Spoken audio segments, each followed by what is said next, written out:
আমার চ্যানেলে তোমাদের সকলকে স্বাগত। আজ আমরা ক্লাস 7-এর রায়া মার্টিন প্রশ্নবিচিত্রা থেকে পরিবেশের দ্বিতীয় পর্যায়ক্রমিক মূল্যায়নের 10 নম্বর স্কুল সলভ করব।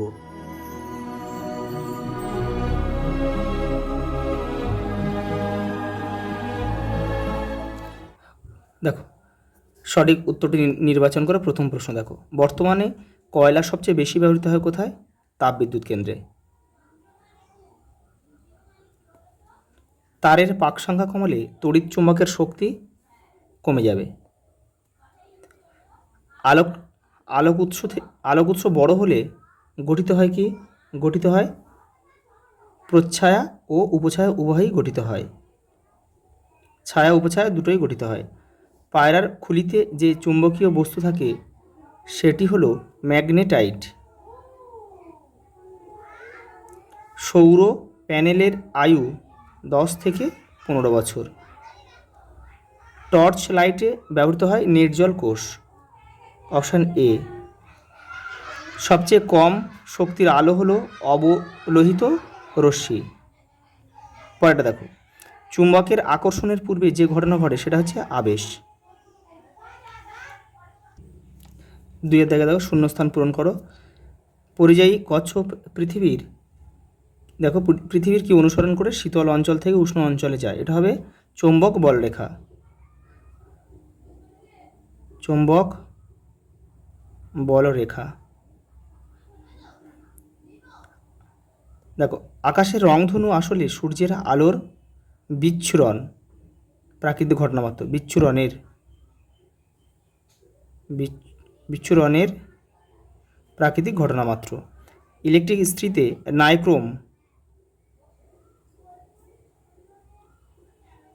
নাইক্রোম তার ব্যবহৃত হয়। পশ্চিমবঙ্গে বায়ুকল দেখা যায় বকখালিতে।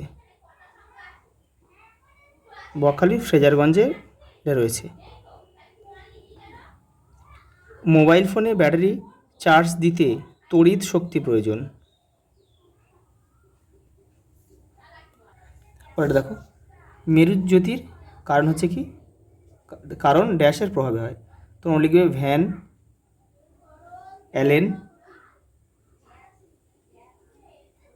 অ্যালেন বিকিরণের প্রভাবে। মাটিতে ড্রিল করে প্রথমে পেট্রোলিয়াম উৎপাদন শুরু হয় কোন মহাদেশে? আমেরিকা মহাদেশে।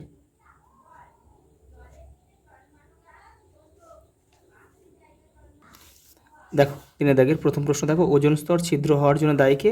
CFC chlorofluorocarbon.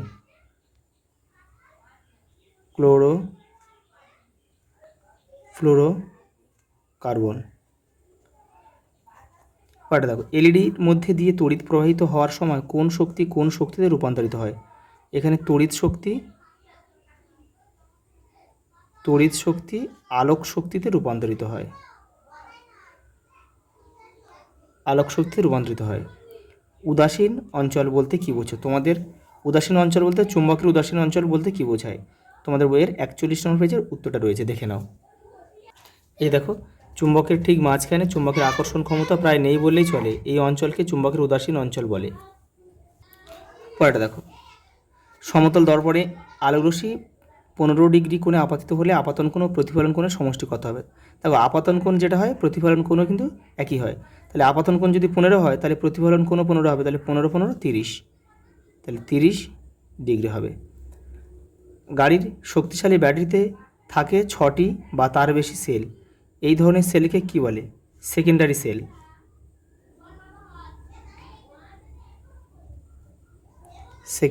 সেল। পরেরটা দেখো, চুম্বকের সমমেরু পরস্পরকে কি করে? বিকর্ষণ করে। আর বিপরীত মেরু কিন্তু আকর্ষণ করে। পরিবেশ বান্ধব শক্তি কাকে বলে? দেখো, যে শক্তির উৎস 1 নম্বরে রয়েছে, ছোট করে লিখলে হবে, যে শক্তির উৎস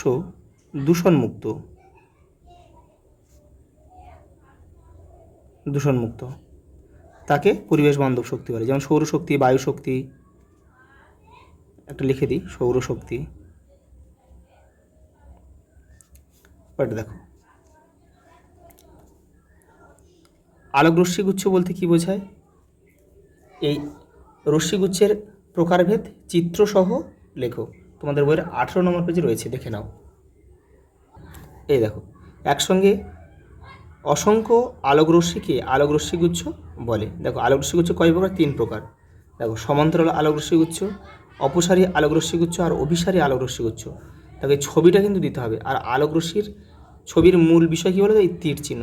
আলোক রশ্মিটা কোন দিক থেকে কোন দিকে যাচ্ছে এটা যদি না দাও তাহলে কিন্তু তোমাদের ভুল হয়ে যাবে। দেখো অপসারী আলোক রশ্মিগুচ্ছ দেখো বিন্দু উৎস থেকে ছড়িয়ে পড়ছে। আর দেখো অভিসারী আলোক রশ্মিগুচ্ছ দেখো বিন্দু উৎসে মিলিত হচ্ছে। দেখো বিন্দু উৎসে গিয়ে মিলিত হচ্ছে। পরে দেখো আলোর প্রতিফলন কাকে বলে? প্রতিফলনের সূত্রগুলি লেখো। রায়ন মার্টিন দেখো 44 নম্বর পেজে রয়েছে। দেখো এই যে আলোর প্রতিফলন, এগুলো কিন্তু তোমাদের বইয়ে গুছিয়ে দেওয়া নেই। দেখো একটি নির্দিষ্ট মাধ্যমের মধ্যে দিয়ে অগ্রসর হয়ে আলোকরশ্মি যদি দ্বিতীয় কোনো মাধ্যমে আপতিত হয় তবে মাধ্যম দুটির বিভেদ তল থেকে দিক পরিবর্তন করে আপাতিত আলোকরশ্মির কিছু অংশ আবার প্রথম মাধ্যমে ফিরে যায়। এই ঘটনাকে আলোর প্রতিফলন বলে। দেখো প্রতিফলনকে 2 ভাগে ভাগ করা যায়। এখানে চেয়েছে প্রতিফলন সূত্র, দেখে নাও, এটা পরের পেজে রয়েছে, 45 নম্বর পেজে রয়েছে। এই যে দেখো, প্রথম সূত্র দেখো, আপাতিত রশ্মি, প্রতিফলিত রশ্মি ও আপাতন বিন্দুতে প্রতিফলকের উপর অঙ্কিত অভিলম্ব একই সমতলে থাকে। আর দেখো দ্বিতীয় সূত্র, আপাতন কোণ ও প্রতিফলন কোণের মান সর্বদা সমান হয়। এই পর্যন্ত এগুলি হবে। পরেরটা দেখো, অ্যাম্বুলেন্স কথাটি অ্যাম্বুলেন্স গাড়িতে উল্টো করে লেখা থাকে কেন? দেখো এই যে রায়ান মার্টিনের দেখো 52 নম্বর পেজের উত্তরটা রয়েছে, এখান থেকে তোমরা লিখবে। দেখো অ্যাম্বুলেন্স হলো আহত বা অসুস্থ যাত্রীবাহী গাড়ি। অ্যাম্বুলেন্স শব্দটি উল্টো করে অ্যাম্বুলেন্স লেখা থাকায় সামনের গাড়ির আয়নার অক্ষরটি যে প্রতিবিম্ব গঠিত হয় তা হলো পার্শ্বীয় পরিবর্তনের ফলে আবার উল্টে যায়, অর্থাৎ সোজা হয়ে ওই আয়নাতে দৃশ্যমান হয়। ফলে সামনের গাড়ির চালক লেখাটি সহজে দেখতে পায় ও পথ ছেড়ে দেয়। পরেরটা দেখো, তোমাদের দেখো চৌম্বক অক্ষ কাকে বলে? তোমাদের বইয়ের 42 নম্বর পেজে রয়েছে। দেখো এই যে দেখো, চুম্বকের উত্তর ও দক্ষিণ মেরু যোগ করলে যে সরলরেখাংশ পাওয়া যায় তাকে চুম্বক অক্ষ বলে। দেখো একটি চুম্বকের জ্যামিতিক দৈর্ঘ্য 10 সেমি হলে চুম্বক দৈর্ঘ্য কত হবে? আর আমরা কি জানি? দেখো চুম্বক দৈর্ঘ্য মানে কি? দেখো চুম্বক দৈর্ঘ্য সমান সমান জ্যামিতিক দৈর্ঘ্য গুণ 0.8686। অর্থাৎ দেখো তাহলে জ্যামিতিক দৈর্ঘ্য, তাহলে আমাদের চুম্বক দৈর্ঘ্য কত হবে?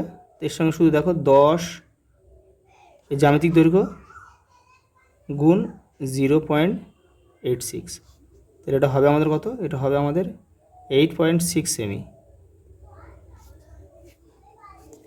পরেরটা দেখো, ফিউজ তার কি, এর বৈশিষ্ট্য কি ও ব্যবহার লেখো। একসঙ্গে রয়েছে, দেখো 61 নম্বর পেজে রয়েছে। দেখো ফিউজ তার কি, তোমরা এটা লিখবে। দেখো টিন ও সীসা মিশ্রিত এক ধরনের সংকর ধাতু দিয়ে তৈরি সরু তার হচ্ছে ফিউজ তার। দেখো ফিউজ তারের সবচেয়ে প্রধান বৈশিষ্ট্য যেটা উচ্চ রোধ আর নিম্ন গলনাঙ্ক।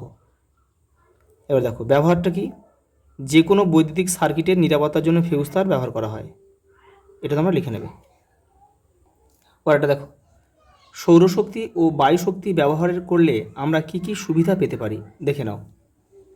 দেখো এই যে সৌরশক্তি ব্যবহারের সুবিধা, এটা রায়ান মার্টিন 122 নম্বর পেজে রয়েছে। দেখো সুবিধা কি, এটি নবীকরণযোগ্য, দূষণহীন এবং এই শক্তি উৎপাদন ব্যবস্থার রক্ষণাবেক্ষণের খরচ অতি সামান্য। সৌরশক্তি আবদ্ধকারী উপকরণ ও ব্যবস্থাগুলি ছোট জায়গাতে বসানো যায়।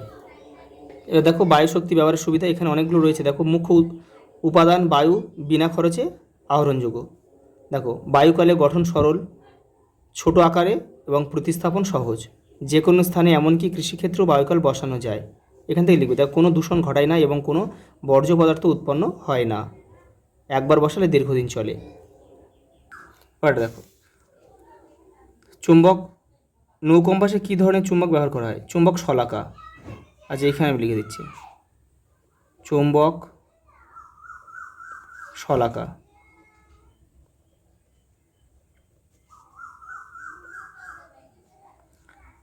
আকর্ষণ অপেক্ষা বিকর্ষণী চুম্বকের নিশ্চিত প্রমাণ ব্যাখ্যা করো, দেখে নাও।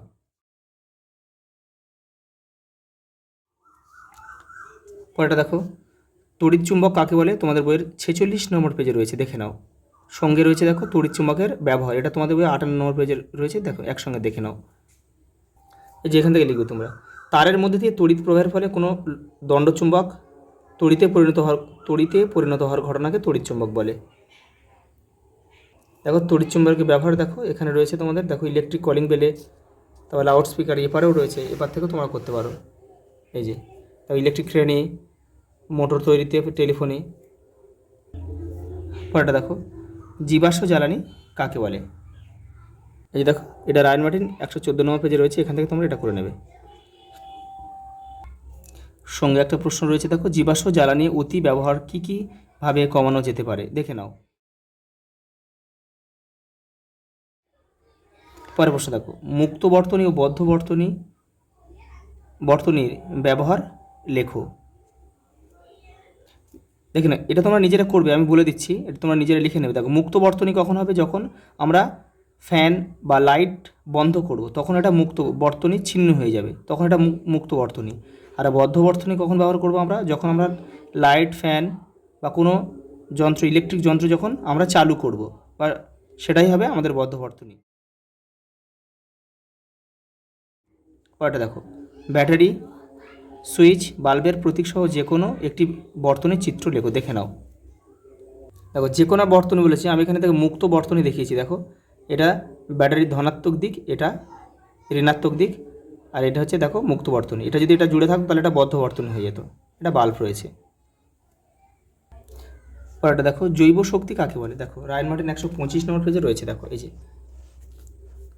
জৈব পদার্থগুলি বিশেষ পর্যায়ক্রমিক প্রক্রিয়ার জীবাণুর দ্বারা বিয়োজিত হয়ে জৈব গ্যাস উৎপাদন করে, যার মধ্যে 60% মিথেন গ্যাস থাকে। এই মিথেন গ্যাসকে জ্বালানি হিসেবে ব্যবহার করে তাপ শক্তি বা বিদ্যুৎ শক্তি উৎপাদন করা হয়। এই শক্তিকে জৈব শক্তি বলে। পরেরটা দেখো, পরিবেশ বান্ধব শক্তির প্রয়োজনীয়তা লেখো। 113 নম্বর পেজে রয়েছে। দেখো এই দেখো, পরিবেশ বান্ধব শক্তির প্রয়োজনীয়তা হলো পৃথিবীতে প্রচলিত শক্তির উৎস হিসেবে জীবাশ্ম জ্বালানির পরিমাণ ধীরে ধীরে কমছে, তাই ক্রমবর্ধমান শক্তির চাহিদা পূরণের জন্য পরিবেশ বান্ধব শক্তি উৎসগুলি ব্যবহার করতে হবে। পরেরটা দেখো, কিভাবে বোঝা যাবে চুম্বকের দিকদর্শী ধর্ম আছে, দেখে নাও। একটি চুম্বককে 5টি টুকরো করা হলে মোট কয়টি মেরু তৈরি হবে। 5টি টুকরো করলে প্রত্যেকটা 2টো করে হবে, অর্থাৎ 10টি মেরু। দেখো এবারে দেখো লাইফ সায়েন্স রয়েছে, দেখে নাও এটা একটু। দেখো প্রথম প্রশ্ন কী দিয়েছে, দেখো উদ্ভিদের মূলের উপর টুপির মতো অংশের ঠিক উপরের জায়গায় যেখানে কোনো রোঁয়া থাকে না সেটা হলো বর্ধনশীল অঞ্চল, আর টুপির মতো অংশ সেটা কিন্তু মূলত্র অঞ্চল। পরেরটা দেখো, যে উদ্ভিদের শামুকের সাহায্যে পরাগযোগ ঘটে সেটি হলো কদম, লিচু, কচু, পলাশ। এই কচুটা আমাদের উত্তর হবে, ওল, কচু কিন্তু এগুলো সবই শামুকের মাধ্যমে ঘটে। পরেরটা দেখো, রাইজোবিয়াম নামক অণুজীব কোন গাছের মূলে বাস করে। শিম্ব গোত্রীয় উদ্ভিদ।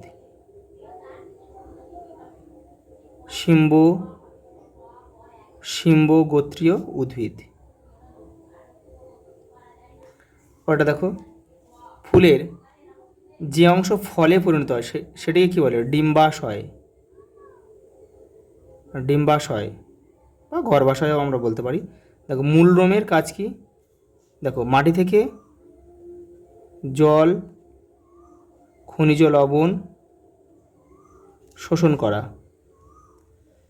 করা, তারপর একটা হয় গাছকে মাটির সঙ্গে শক্ত করে ধরে রাখা, এটাও লিখতে পারো তোমরা। পরেরটা দেখো, স্বপরাগযোগ ও ইতর পরাগযোগ কাকে বলে। পরাগ মিলনের সমস্যাগুলি লেখো। দেখো এটা রয়েছে 210 পেজে রয়েছে তোমাদের বইয়ের, দেখে নাও। এই দেখো, স্বপরাগযোগ আর ইতর পরাগযোগ কাকে বলে, এখান থেকে তোমরা লিখবে এটা। দেখো আর এটা হচ্ছে দেখো এই যে পরাগ মিলনের সমস্যা, এই যে এখান থেকে তোমরা লিখবে 1, 2, 3। পরেরটা দেখো, বন্যাপ্রবণ এলাকায় মাটি ক্ষয় রোধ করার জন্য কোন কোন গাছ লাগানো দরকার এবং কেন, দেখে নাও।